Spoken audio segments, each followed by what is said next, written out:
Yeah, listener, we've done this a couple times, but I'll do it again because, you always have new thoughts on the fight and whatnot. Obviously, it's the old striker versus grappler battle that has gone on since the beginning of the UFC. I remember early on they had columns like Grappler's Edge. Like they thought that no matter what, a grappler or a wrestler would always win in a fight, which is kind of ironic because street fights actually don't develop that way. But we're not talking about a street fight. We're talking about a fight in a cage, right?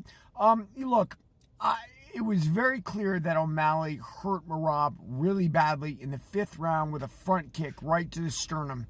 And it was very sad that O'Malley spent the entire fight not kicking, which is one of his benefits because he was so scared of the takedown. In the end, he got taken down anyway, right? Like, I understand because I'm a Tong Soo Do stylist, so I get very kick-centric sometimes. But when I get kick-centric, I'm easily able to be timed. So that's probably why O'Malley's front kick worked at the end. Like, he wasn't being kick-centric. Now, I've told a million people this, and I'll tell you now. I know Sean O'Malley did Taekwondo or karate or Tong Soo Do or one of those arts growing up, and why don't they talk about it? They don't talk about it because that is not cool.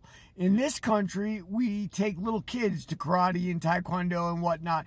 And O'Malley is the epitome of cool. It's one of the reasons they wanted to make him into the next Conor McGregor. The face tattoos and the bozo haircut with the braids and whatnot. And that's cool. I like charisma. I'm all about it. I mean, I think that's a part of the game. And you got to have your own character. So that's awesome.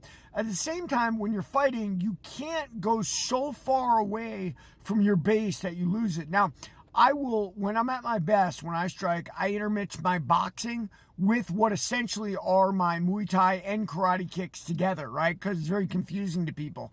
And I'll flow right from boxing somebody and then go into my kicks, and they get very confused. Now, O'Malley's got to do a little bit more of that, right? He's got to confuse him with his hands and all of a sudden launch one of those kicks. He can't sit on the outside and be a sharpshooter like he can on a lot of people. Now, listen, I know that's fun. When I was younger and still more athletic and my legs still worked when I wanted them to, I could do that. I could sharpshoot people with my legs. Keeps you out of danger, right? You have a lot of distance and you can whack people. Now, though most people can't kick like that. Dvalishvili sure as hell can't kick like that. So it gives you a reach advantage no matter what. Now, O'Malley can't do that with Dvalishvili. You stick outside, Dvalishvili will catch that kick and put you down. But if he mixes more boxing and kicks occasionally, that is where he needs to be. Dvalishvili, I don't need to say anything. We know what he does. I don't know if he's Georgians have a lot of judo. Georgians have a lot of wrestling. So he's one of those, and he's incredible the way he mixes it with sort of his striking.